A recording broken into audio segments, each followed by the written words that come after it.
पिछली बार चाहे कुछ भी हुआ हो, बट अभी टाइम है कमबैक करने का। बायोलॉजी का जो कंपार्टमेंट एग्जाम है ये सिर्फ एक चैलेंज ही नहीं बल्कि एक मौका है अपने आप को प्रूव करने का कि आप हार मानने वालों में से नहीं हो। बायोलॉजी एक ऐसा सब्जेक्ट है जिसमें कंसेप्ट क्लैरिटी और स्मार्ट रिवीजन दोनों काफी मैटर करते हैं। और अगर आप सोच रहे हो कि नेक्स्ट 15 डेज में आपको बायोलॉजी का सिलेबस कवर करना है तो ये वीडियो आपके लिए गेम चेंजर हो सकता है। जो लास्ट बैच था 2024-25 उनके साथ भी मैंने सिमिलर स्ट्रेटेजी शेयर किया था और उनके काफी अच्छे मार्क्स आए थे बोर्ड एग्जाम में। और मैं आपके साथ भी इस वीडियो में डिटेल स्ट्रेटेजी शेयर करूंगा, सारे रिसोर्सेज के बारे में बताऊंगा जिसे अगर आपने फॉलो किया तो डेफिनेटली आपके अच्छे मार्क्स आएंगे। नेक्स्ट हम बात करेंगे बायोलॉजी के सिलेबस की। जो बायोलॉजी का सिलेबस है इसमें टोटल ना चैप्टर्स 5 यूनिट में डिवाइडेड है। जो पहला यूनिट है रिप्रोडक्शन, इसमें 3 चैप्टर्स हैं 16 मार्क्स के। जेनेटिक्स एंड एवोल्यूशन का सबसे ज्यादा वेटेज है 20 मार्क्स, इसमें 3 चैप्टर्स है। बायोलॉजी एंड ह्यूमन वेलफेयर में 2 चैप्टर्स हैं 12 मार्क्स के। बायोटेक्नोलॉजी एंड इट्स एप्लीकेशन में 2 चैप्टर्स हैं 12 मार्क्स के। इकोलॉजी एंड एनवायरनमेंट में 3 चैप्टर्स हैं 10 मार्क्स के। एंड ओवरऑल जो पेपर होगा ये 70 मार्क्स का होगा।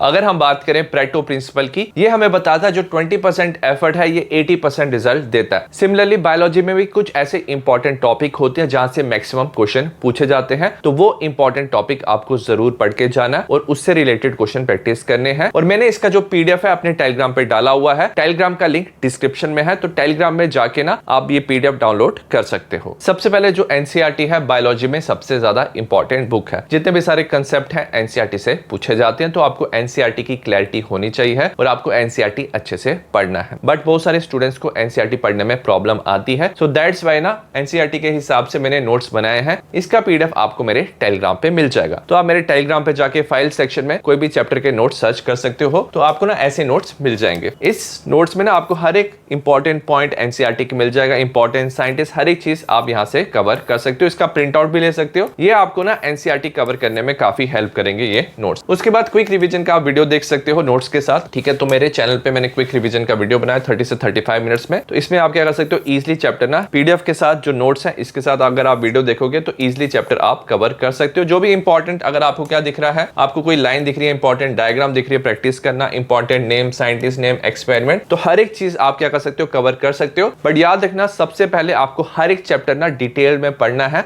और उसके सारे पॉइंट्स अच्छे से याद रखने हैं। एक बार जब आपने अच्छे से चैप्टर पढ़ लिया तो आपको ना चैप्टर वाइज क्वेश्चन की भी प्रैक्टिस करनी है। मैंने लास्ट 10 इयर्स के ना पीवाईक्यू बनाए हुए हैं, इसका पीडीएफ भी आपको टेलीग्राम पे मिल जाएगा। तो आपको इसका प्लेलिस्ट भी मिल जाएगा लास्ट 10 इयर्स के पीवाईक्यू का। तो जैसे आपने पूरा अच्छे से चैप्टर पढ़ लिया, उसके बाद जितने भी सारे पीवाईक्यू है आप उसकी बिल्कुल अच्छे से प्रैक्टिस कर सकते हो। एक बार जब आपने अच्छे से पीवाईक्यू प्रैक्टिस कर लिया ना, तो उसके बाद आपको MCQ, assertion, reason, diagram based question, competency based question, pedigree analysis, definition, difference, numerical, हर एक चीज प्रैक्टिस करनी है। स्पेशली क्या होता है, बहुत सारे क्वेश्चंस में ना डायग्राम दिया होता है, आपको लेबलिंग करनी होती है, तो आपको ना डायग्राम अच्छे से प्रैक्टिस करना है। इसका भी मैंने एक सेपरेट वीडियो बनाया है। आपको पेडिग्री एनालिसिस के क्वेश्चन आ सकते हैं, ग्राफ के क्वेश्चन आ सकते हैं और डिफरेंट टाइप ऑफ क्वेश्चन आ सकते हैं। सो ये डिफरेंट टाइप ऑफ क्वेश्चन के लिए ना मैंने एक सेपरेट प्लेलिस्ट बनाया है, इसका लिंक आपको डिस्क्रिप्शन में मिल जाएगा। इसमें आपको क्या मिल जाएंगे, जैसे एमसीक्यूज मिल जाएंगे, case based question, pedigree analysis, important diagram, ये बहुत इंपॉर्टेंट है, डायग्राम आपको लिख लिख के प्रैक्टिस करना है। इसका पीडीएफ भी टेलीग्राम पे मिल जाएगा। इंपॉर्टेंट एब्रिविएशन, साइंटिस्ट का नाम, न्यूमेरिकल्स, डेफिनेशन, सारे डिफरेंस, तो ये सारी चीजें ना आपको अच्छे से प्रैक्टिस करनी है, लिख लिख के प्रैक्टिस करनी है। तो सबसे पहले आपको क्या करना है, डिटेल में चैप्टर अच्छे से पढ़ लेना है, नोट्स के साथ आप पढ़ सकते हो। उसके बाद आपको लास्ट 10 इयर्स के पीवाईक्यू प्रैक्टिस करने हैं, डायग्राम के साथ आपको ये सारी चीजें अच्छे से प्रैक्टिस करनी है। डिफरेंट